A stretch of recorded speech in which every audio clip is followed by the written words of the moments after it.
Se eu perguntasse para você qual que é a diferença entre ser bom e ser trouxa, eu tenho certeza que você saberia me dizer com muita clareza qual é a diferença entre essas duas coisas. Olá, eu sou o Padre Fernando, sou missionário do Sagrado Coração e estamos começando mais um vídeo do comentário ao Evangelho do domingo. Estamos chegando já ao 23º domingo do tempo comum e essa pergunta com a qual eu iniciei é para fazer a gente sorrir um pouco, né? Mas é para fazer também pensar, e eu acredito que a palavra de Deus nesse final de semana pode ser que nos ajude a repensar algumas atitudes nossas, né?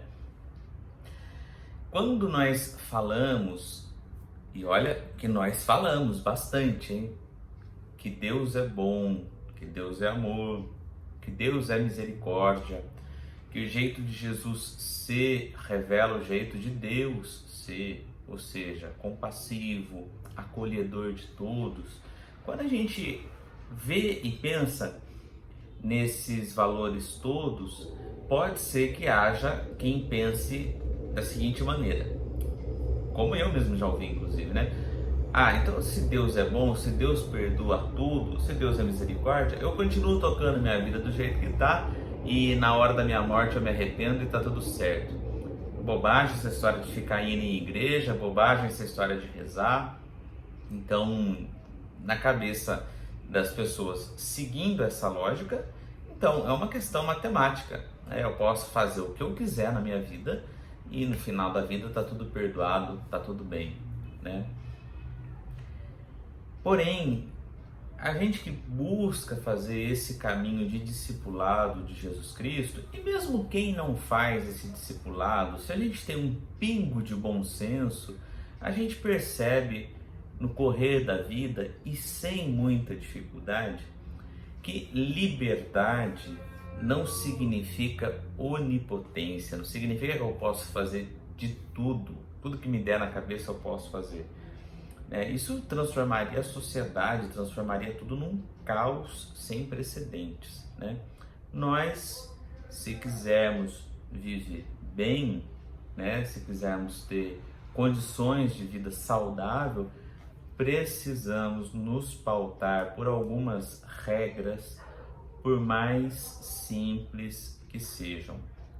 E talvez a mais primordial seja aquela que o próprio Jesus recupera nos evangelhos, né? Trate os outros do jeito que você gostaria de ser tratado. O que você não quer que os outros te façam, não faça você a eles. Isso o Antigo Testamento já disse. Jesus só transforma a linguagem, né? Ao invés de a gente pensar no que o outro, do que eu não gostaria que o outro me fizesse, então eu não vou fazer para ele, Jesus transforma numa proposição, né? Num positivo. Ao invés do não, é o sim. Então, o que eu quero que o outro me faça, eu faço para ele. Então, isso é uma norma básica de convivência, a qual todos nós, se queremos aprender a conviver, precisamos nos submeter a ela, né? Pois bem,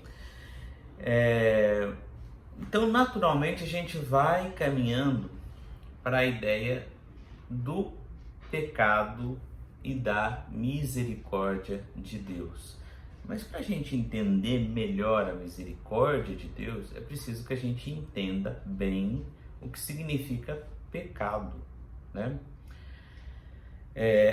Nós corremos um risco quando falamos de pecado de, às vezes, desejarmos que houvesse em algum lugar, e inclusive tem gente que realmente acredita que há, né? Mas a gente gostaria que houvesse, às vezes, um livro bem grosso, né? Juntando isso aqui tudo, não daria um volume, né?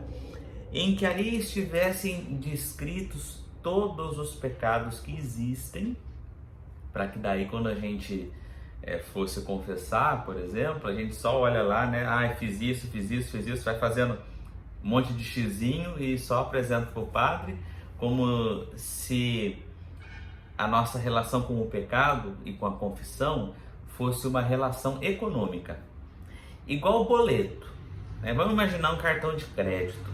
Cartão de crédito, você compra alguma coisa, você não vai pagar ali na hora, né?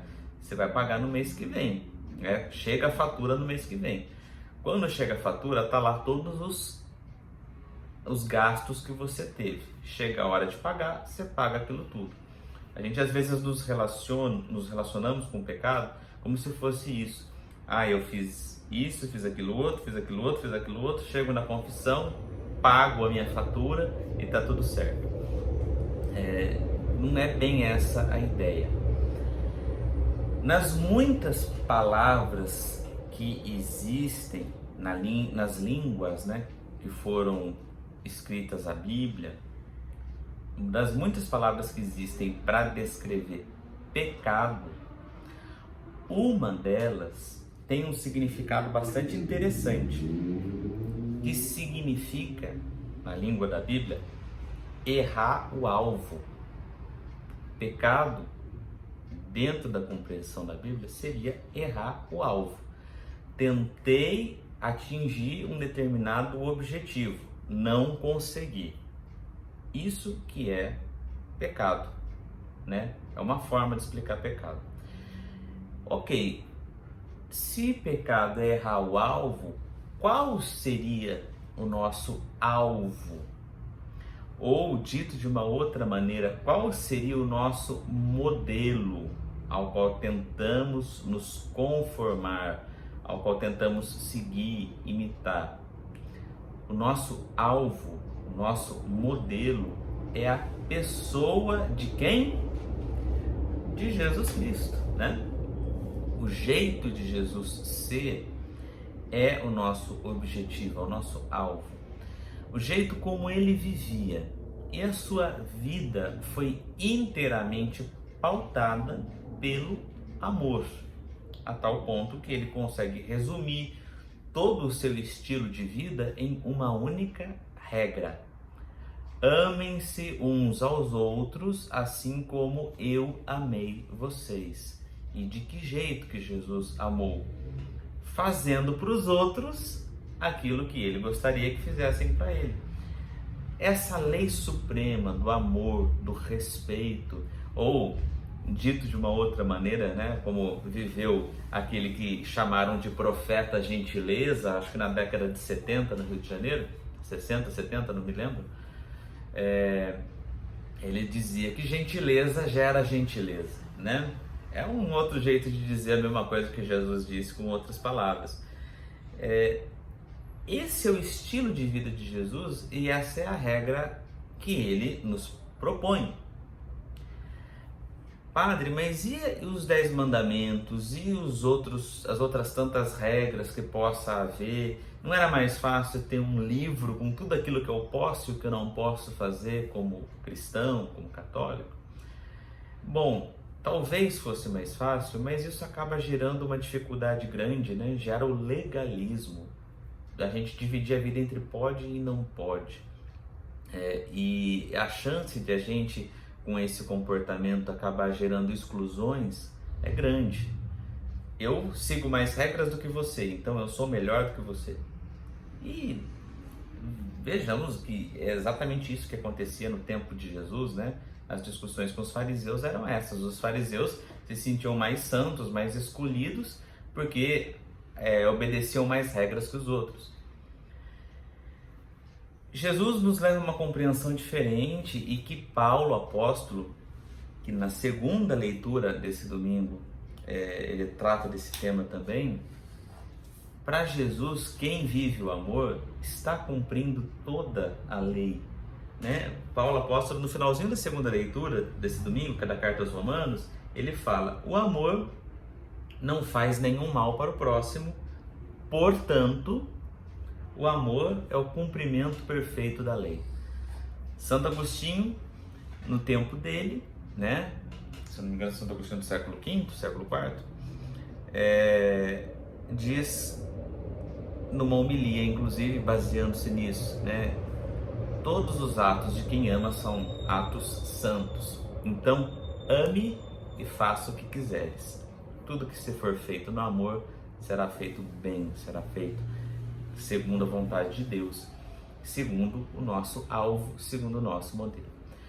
Então, a regra bem clara que Jesus deixa, que Paulo confirma, e que os santos padres da igreja, como Santo Agostinho e outros, recuperam e desenvolvem,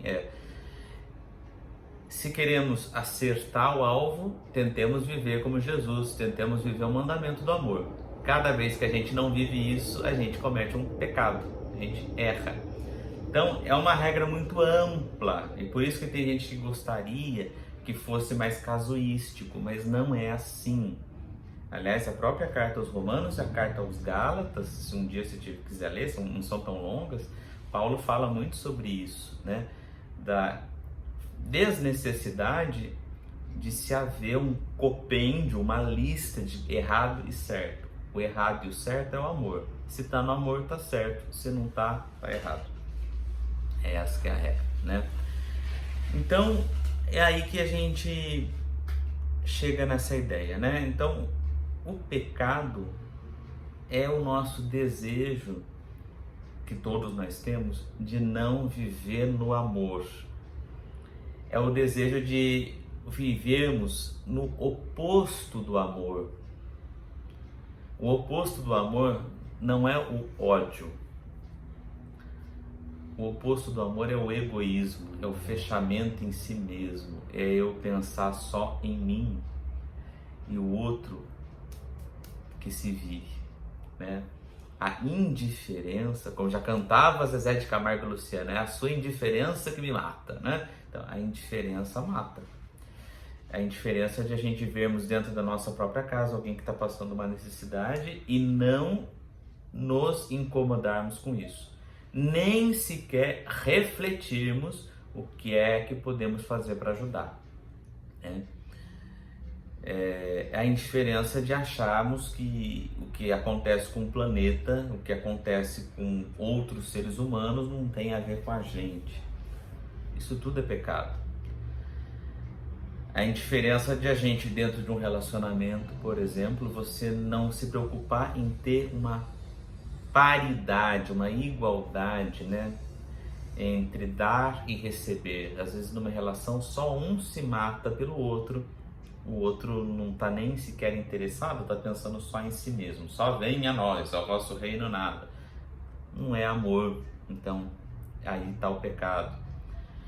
Então vocês percebem que a partir desse parâmetro a gente começa a entender mais claramente o que é pecado e o que não é, e a gente vai além do moralismo. Em algumas situações, quem olha de fora pode ter a sensação de que aquela pessoa X ou Y é um perdido, é um pecador, mas se a gente estivesse na pele daquela pessoa, aí a gente poderia entender que de repente aquilo que todo mundo está achando que é um escândalo, que é pecado, que está horrível, na verdade aquela pessoa está agindo com amor, né?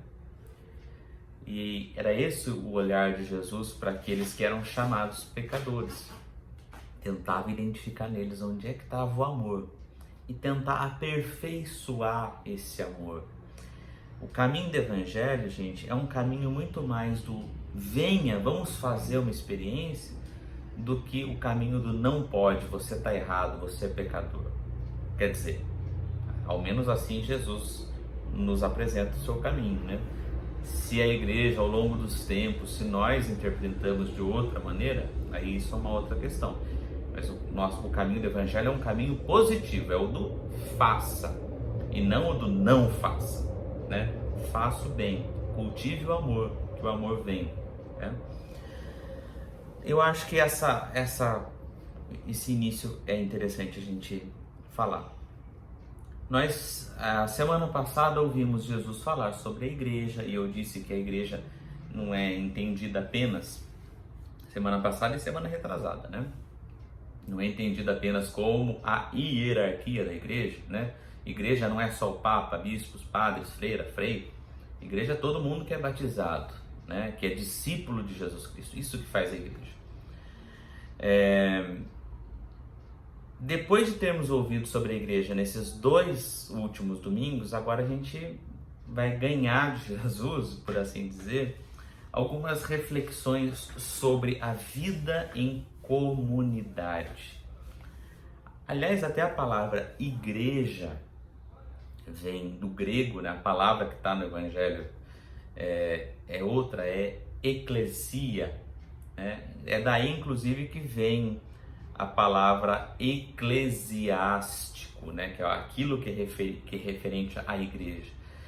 Eclesia, em grego, não significa igreja no sentido que a gente se acostumou a usar hoje, mas significa assembleia, comunidade, grupo de pessoas reunidos. Um grupo de pessoas reunidos não é sempre que vai estar se dando bem, né? Onde tem gente reunida, tem dificuldades, tem confusão. Sempre foi assim, sempre haverá enquanto a gente for ser humano nessa terra. Então, quando acontecer um problema, né, de convivência, quando acontecer que alguém errar, quando acontecer que alguém erra o alvo que é Jesus Cristo, quando alguém peca, portanto, como proceder? Afinal de contas, como eu disse no início desse vídeo, ser bom, ser amoroso não significa ser trouxa, ser tonto, deixar que façam tudo com a gente. Aqui está, no texto desse domingo, algumas dicas de Jesus, por assim dizer, de como proceder. Então vamos ao texto bíblico, eu vou ler até a metade, depois a gente continua. Eu vou tentar não falar demais, como tenho falado ultimamente, né? Aliás, só aqui já falei quase 20 minutos. Nossa Senhora Aparecida. Tá bom. O Evangelho é Mateus 18, de 15 a 20. Naquele tempo, Jesus disse aos seus discípulos: se o teu irmão pecar contra ti, vai corrigi-lo, mas em particular, a sós contigo. Se ele te ouvir, tu ganhaste o teu irmão. Se ele não te ouvir, toma contigo mais uma ou duas pessoas, para que toda a questão seja decidida sob a palavra de 2 ou 3 testemunhas. Se ele não vos der ouvido, dize-o à igreja. E se nem mesmo a igreja ele ouvir, seja tratado como se fosse um pagão ou um pecador público. Reparem, Jesus dá normas muito práticas, né? Se o irmão errou, o alvo pisou na bola com você ou com qualquer outra pessoa, se você se sentiu atingido, 3 passos a seguir. Que bom seria se todas as nossas comunidades cristãs, se em todos os níveis da nossa convivência, na nossa família, no nosso trabalho, no nosso lazer, na onde quer que seja, não só na comunidade de missa, né? Em qualquer lugar, qualquer ocasião, quem dera, né? Que bom seria se a gente vivesse esses 3 passos. Não custa nada lembrar e não custa nada tentar. Bom, quer dizer, custa tentar, custa um pouco, a gente já vai falar disso. Mas as coisas poderiam ser muito diferentes. Alguém veio e fez algo contra você. Qual que, em geral, costuma ser o nosso erro mais comum? A gente descer a língua na pessoa pelas costas, né? A gente procurar outra pessoa. Você viu o que fizer? Você viu o que fulano tá fazendo? Nossa, e fala. Esse, em geral, é a nossa escorregada mais corriqueira, mais comum. O convite de Jesus é a gente fugir dessa tentação. É a gente chamar a pessoa com quem a gente teve um problema e conversar com franqueza. Bom, a intenção dessa conversa não é outra a não ser salvar, melhorar a convivência. Se o teu irmão fez algo contra você, vai e conversa com ele, tentando ajudá-lo. Às vezes, o outro não está percebendo o mal que ele está fazendo ao agir daquele jeito. Às vezes a pessoa é grosseira demais no jeito de tratar. Então, ao invés de a gente, ao ser ofendido por alguém, já correr e espalhar isso para os outros, falar, nossa, fulano é insuportável, chegar e ter a coragem, né, de conversar com a pessoa, mas sempre com amor, porque se a gente não estiver falando a verdade com amor, a gente vai estar caindo no mesmo problema, né? A gente vai estar pecando também, a gente vai estar errando. Se você quer dizer a verdade com alguém, ou você a diz com amor, ou é melhor não dizer. Porque a caridade, ou melhor, a verdade sem caridade não é verdade. É crueldade, né? É ser cruel, é cometer um crime maior. Às vezes o nosso jeito de tentar corrigir, a gente pode fazer um remendo pior que o rasgo, né? E se a gente, por outro lado, cede à tentação de ficar falando mal dos outros, a gente pode acabar fazendo com que aquela pessoa se perca irremediavelmente, né? O livro do Eclesiástico diz que a chicotada deixa uma marca na pele, mas a língua quebra ossos, né? Então, que a gente não vá pelo lado da difamação, não vá pelo lado da fofoca, mas que a gente tente resolver isso com caridade, com tranquilidade, mas sendo sincero. Olha, eu não gostei do jeito que você falou comigo, cara. Eu acho que às vezes você erra a mão, você podia de repente tentar, né, mudar o seu jeito de ser. E isso abre também a possibilidade de que o outro manifeste o que ele pensa a respeito de nós. Mas é melhor a gente lidar no campo da sinceridade do que ficar fazendo fofoca. Isso piora a vida em comunidade e piora muito, gente. Tem um problema com a pessoa? Não vai se queixar com o padre, não vai se queixar com a mãe, fala com a pessoa. Primeira regra, mas fale com caridade. Bom, vamos supor, e aqui está o segundo passo depois desse primeiro passo, né? Que a pessoa não te ouviu, quis nem saber. Você falou, você se sentiu até que perdeu o seu tempo de ter que falar com a pessoa. Talvez a nossa tentação nesse momento foi assim, quer saber, azar. Deixa a pessoa se lascar com esse comportamento dela, né? Mas não. O convite de Jesus, por termos como objetivo viver sempre no amor, esse é o nosso desejo, né? Não é deixar que ninguém se perca. Aliás, uns versículos antes desse texto que a gente está ouvindo, Mateus 18, Jesus fala, inclusive, né, o versículo antes de começar esse pedaço, ele fala que Deus não quer que se perca ninguém, nenhum desses pequeninos, né? Tá no mesmo capítulo de Mateus 18, só que antes do pedaço que a gente ouviu agora. Então, a intenção é que ninguém se perca. Então, se alguém está insistindo no erro, se alguém até fez pouco caso com aquilo que você falou, e se você sabe que o jeito daquela pessoa agir está prejudicando não só você, mas a outras pessoas, está prejudicando a unidade da comunidade, então convide outras duas pessoas, uma ou duas, para ir conversar junto com você, com essa pessoa. Mas convide essas pessoas não de uma maneira que a pessoa que está errando se sinta intimidada, ou se sinta julgada, ou se sinta colocada contra a parede. Chama para tomar um café junto, como quem não quer nada, sabe? E melhor ainda se essas pessoas convidadas forem pessoas a quem aquela pessoa que errou ouve. Para que nessa conversa franca, amiga e livre, as outras pessoas também possam falar, olha fulano, eu acho que o jeito que você está se comportando não está fazendo bem, nem para si mesmo, nem para os outros, né?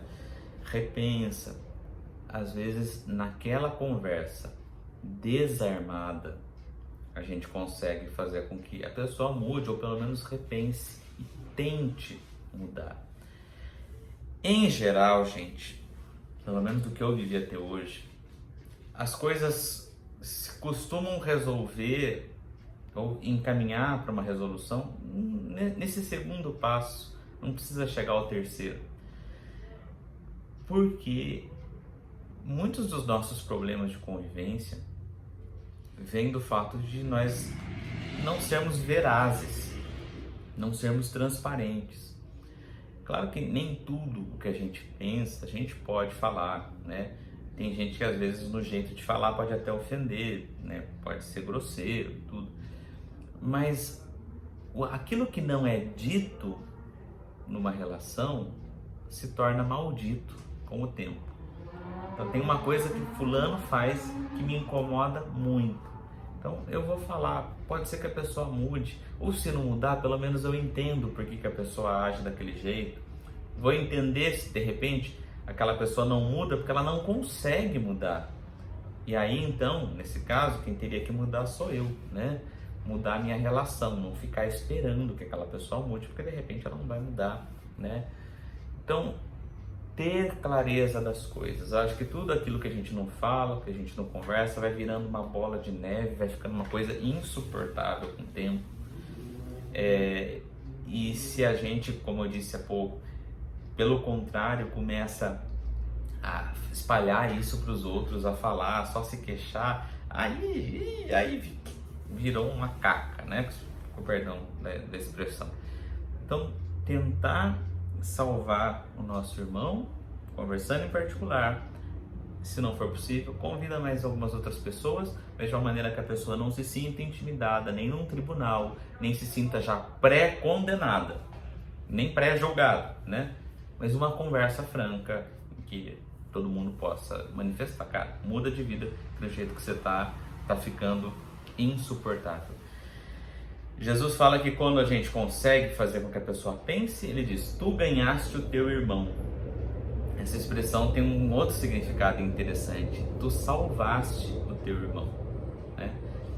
E salvar num sentido bonito, porque se a gente se desvia do caminho do amor, se a gente vai pelo caminho do pecado, a gente está entrando num mato espinhento, sabe? O pecado, ou seja, a falta de amor, deixa sempre um gosto amargo na boca. Quem não ama, gente, vai ficando amargo. Quem não sai de si, quem não aprende esse caminho do Evangelho, de viver para os outros, de deixar de pensar só em si mesmo, só no seu próprio umbigo, vai se tornando amargurado, vai se tornando azedo, vai ficando pouco sorridente, mal-humorado o tempo todo. Isso, gente, é uma infernização da vida. A pessoa vai se colocando no inferno em vida. Falar com a pessoa, tentar fazê-la sair disso, é trazer a salvação para ela, é ser na vida do outro um anjo, né? Levar a pessoa para o caminho da luz, para o caminho do amor, fazer ela sair de si mesma, deixar de ser amarga, deixar de fazer da sua própria vida e da vida dos outros um inferno.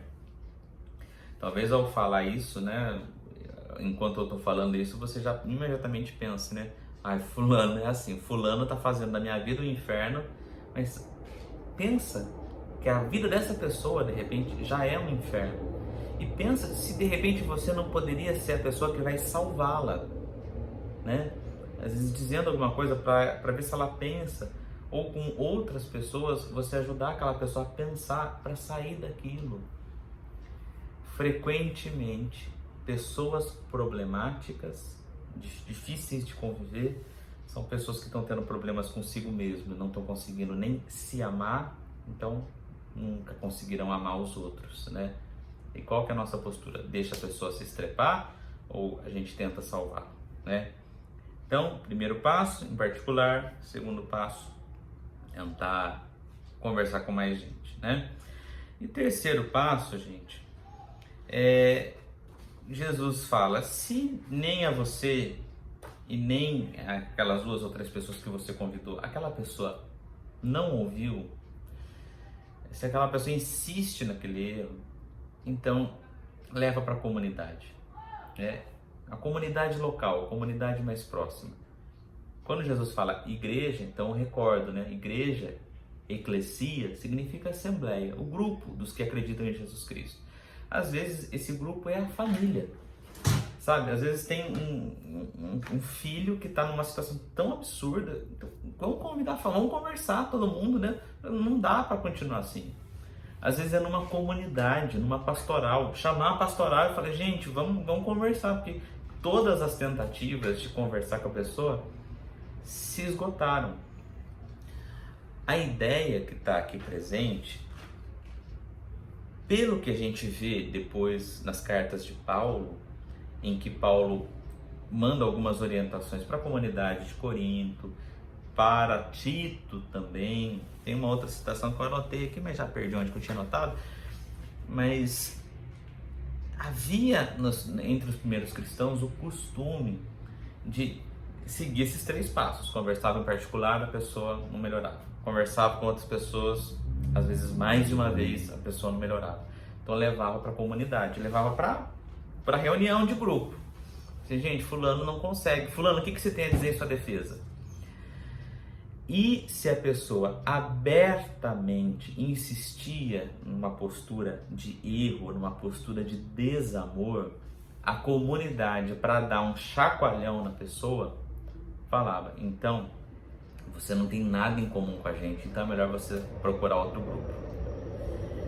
A intenção não era excluir a pessoa para sempre da comunidade, mas dar um chacoalhão, para ver se a pessoa, ao receber essa notícia, ela: não, pelo amor de Deus. Eu falei: então muda, né? Aí, sim, né?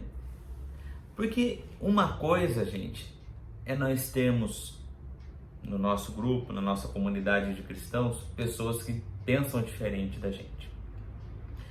Então, eu, por exemplo, tenho ideias teológicas, tenho uma compreensão de espiritualidade.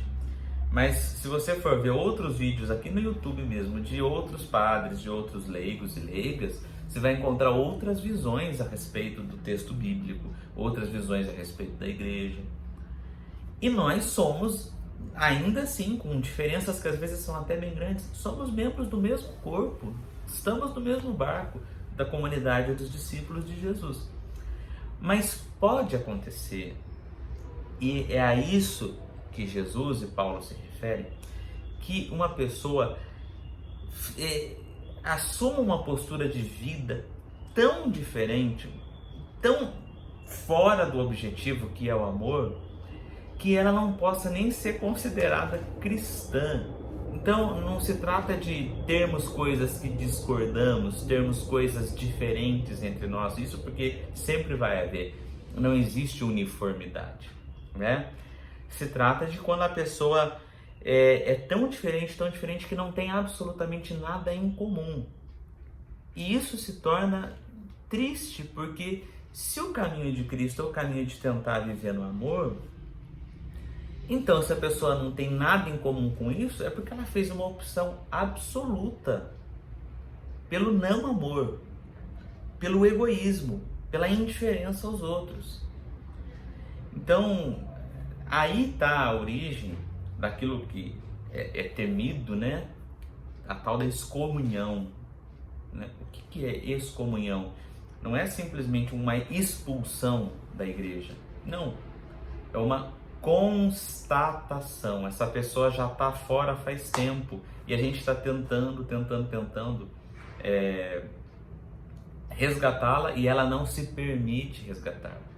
E aí, em certas ocasiões, numa situação como essa, por exemplo, de que a pessoa oferece uma opção completamente diferente, às vezes é até necessário que para a humanidade, para as outras pessoas, fique claro que essa pessoa não fala em nome de nós. Essa pessoa, vamos supor que um cristão começa a falar que Jesus Cristo, por exemplo, defendia que nós tínhamos que nos armar e nos matar uns aos outros. que Jesus Cristo defendia que nós tínhamos que, na verdade, nos enriquecer, ou que Jesus Cristo, na verdade, dizia que se um teu irmão bate na tua face direita, você tem que dar 2 tapas na cara dele. Ou seja, coisas que Jesus nunca disse e vão contra, inclusive, tudo aquilo que Jesus ensinou. Então, a comunidade dos cristãos que conserva esse ensinamento de Jesus Cristo tem o direito de dizer: esse cara está errado, o que ele está falando não nos representa. Para ver se a pessoa acorda, né? Esse terceiro ponto não é uma coisa comum, né? Mas pode acontecer. E a intenção desse terceiro ponto não é a perdição dessa pessoa, né? A danação dessa pessoa, mas que ela leve um choque, acorde para a vida e tente perceber, tente se dar conta que o caminho por onde ela está indo não vai levar a mais vida, mas pelo contrário, só vai levar à morte, e a pessoa vai de mal a pior, né? Suponhamos então que a pessoa chegou nesse ponto. O que Jesus fala, né? Se nem a igreja ele ouvir, seja tratado como se fosse um pagão ou um pecador público. Para algumas pessoas isso poderia soar como se Jesus estivesse dizendo assim: então, se ele não quis, deixa ele cuidar da vida dele, ele virou agora pra gente, ele morreu, né? Vamos até vestir luto por ele. Mas, veja bem, umas páginas atrás, no mesmo evangelho, do mesmo evangelista São Mateus, ele fala que no mesmo campo crescem trigo e joio. Lembram disso? E esse campo às vezes é o coração da gente. Dentro da gente tem trigo e tem joio, e tem coisas boas e tem coisas ruins. Um tempo atrás, numa das parábolas, ele disse que o reino de Deus é como uma rede lançada ao mar, que recolhe peixes bons e maus. O mesmo Mateus disse que também o reino de Deus era como um banquete que um rei deu, em que foram chamados convidados bons e convidados malvados. E o próprio Mateus, que escreveu, era pecador público, ele era cobrador de impostos quando foi chamado por Jesus. E esse mesmo Jesus, que está dizendo isso, foi chamado, em mais de uma ocasião, de amigo de prostitutas e pecadores públicos e de pagãos. Então a gente naturalmente é levado a olhar para o exemplo de Jesus, que é o nosso modelo. Então, como é que Jesus tratava os pecadores públicos e os pagãos? Mesmo que Jesus não concordasse em absolutamente nada com aquilo que uma pessoa vivia ou fazia, ele em nenhum momento se mostrou fechado a essas pessoas. Sempre tentava salvar. Ele mesmo diz que o Filho do Homem veio procurar e salvar o que estava perdido. Mas diante de uma pessoa que está completamente fechada, que está completamente em outra, a postura de Jesus com relação a essa pessoa nunca era de hostilidade. Era de manter a porta aberta. Se fosse preciso comer junto, comia. Então, uma comunidade, numa situação em que alguém entrou num caminho completamente diferente, perdido, que não quer mudar, a nossa visão para essa pessoa nunca tem que ser de ódio e nunca tem que ser de demonização. Esse aí é um filho das trevas, né? Ninguém mais tem contato com ele. Não, deixa para lá. Não, continuar sempre desejando. A porta está sempre aberta. Sempre desejar salvar. Sempre apresentar a proposta do caminho de Jesus, que é o caminho do amor. Isso significa o que Jesus está dizendo: seja tratado como um pagão ou como um cobrador de impostos, mesmo a gente não concordando, manter o coração aberto para a pessoa. Por fim, a última parte do Evangelho, e assim eu já vou terminando, que já vai dar 40 minutos de fala, né? Em verdade eu vos digo, tudo o que ligardes na terra será ligado no céu, e tudo o que desligardes na terra será desligado no céu. De novo eu vos digo, se 2 de vós estiverem de acordo na terra sobre qualquer coisa que quiserem pedir, isto vos será concedido por meu Pai que está nos céus. Pois onde 2 ou 3 estiverem reunidos em meu nome, eu estou ali no meio deles. Aqui tem algumas coisas interessantes. Jesus fala em ligar e desligar novamente, que foi o que ele falou para Pedro 15 dias atrás, né? A função da igreja é nos colocar em ligação com o céu, né? A igreja é a comunidade, né? Jesus deu esse poder a Pedro, né? O príncipe dos apóstolos, ao primeiro dos apóstolos. Eu até esqueci de falar isso na ocasião, né? O sucessor de Pedro é o Papa, por isso a figura do Papa é tão significativa, né? Mas esse mesmo poder de ligar e desligar, de nos ligar ao céu ou não, está na mão da comunidade. O jeito que a gente vive pode fazer o céu acontecer na terra, né? E aí Jesus usa uma expressão que no original está muito interessante. Se 2 de vocês estiverem de acordo sobre alguma coisa, o meu Pai que está nos céus vos dará. O verbo que é usado em grego, em português quase não dá para traduzir, mas é sinfonem, né? Que dá origem à palavra sinfonia. Sinfonense pode ser que não saiba, mas sinfonia eu acredito que você sabe, né? Jesus está dizendo que se 2 estiverem de acordo, a palavra que ele usa é como se a gente pudesse fazer uma tradução meio macarrônica, se vocês tiverem um comportamento que nem o de uma sinfonia na igreja, o Pai do céu vos dará o que vocês pedirem. E qual que seria o comportamento como uma sinfonia? Numa orquestra não tem só flauta, não tem só violino, não tem só violoncelo. Tem flauta, tem violino, tem violoncelo, às vezes tem piano, tem percussão. Cada um tem o seu timbre, tem o seu som, a gente conhece. Numa sinfonia, nem todos estão tocando uma mesma melodia. Às vezes um está tocando, às vezes outro está calado, às vezes tocam melodias diferentes, mas harmônicas, né? Fica bonito, fica agradável de se ouvir. Isso é uma parábola da vida da igreja. A vida em comunidade, se a gente segue a regra do amor, né? De tentar fazer aos outros aquilo que gostariam que nos fizessem, ela se torna agradável como uma sinfonia. Você pode ser flauta, eu posso ser violino. Eu tenho um jeito de tocar, você tem outro. Somos pessoas diferentes, mas temos em comum o desejo de amar. Temos em comum o seguimento de Jesus Cristo. É aí que mostra a grandeza da comunidade, sabe, gente? Da gente aprender a ser tolerante, de a gente aprender a conviver com as diferenças. Não é por qualquer motivo que eu vou lá tentar repreender ou mudar a vida do outro. Mas se eu perceber que ele está errando feio, aí sim. Se eu perceber que ele está tocando outra coisa que está destoando da música, aí sim eu falo. Mas respeitar as diferenças. Termino por aqui, poderia falar ainda muito mais. Talvez para essa nossa semana, 3 coisinhas a gente poderia viver na prática, como palavra de vida, né? Se a gente pudesse recordar disso ao longo da semana, para transformar esse evangelho em vida, seria muito bom para nós mesmos e para quem convive com a gente. Em primeiro lugar, tem um problema com alguém? Não faça fofoca. Alguém te trouxe fofoca? Que a fofoca morra em você. Não seja instrumento de desunião. Quem divide é o diabo. Aliás, diabo significa divisor. Não faça isso. Tem um problema com alguém? Vai e conversa com a pessoa, em particular, tranquilamente, com caridade, né?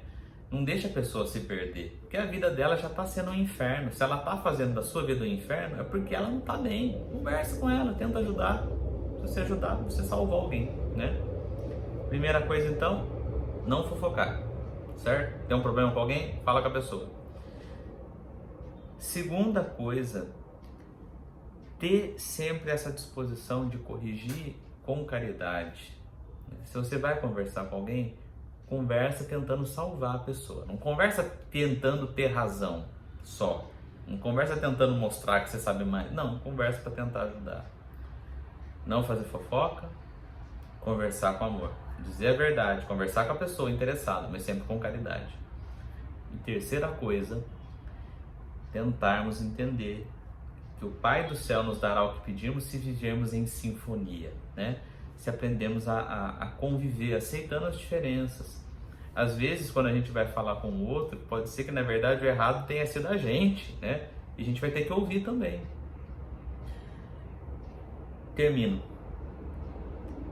O Mário Quintana tem um poeminha que diz assim: A Arte de Viver, se chama, se eu não estou enganado, não lembro de memória aqui. Ele fala assim: a arte de viver talvez seja simplesmente a arte de conviver. Simplesmente, eu disse? Ah, não. Mas como é difícil. Esse é o poeminha. Viver bem passa por conviver bem. Então vamos tentar seguir nessa semana essas regras que Jesus nos propõe. Certamente a gente vai viver mais leve, vai deixar de fazer da vida dos outros um inferno e vai ligar o céu e a terra já aqui. Boa semana e um bom domingo.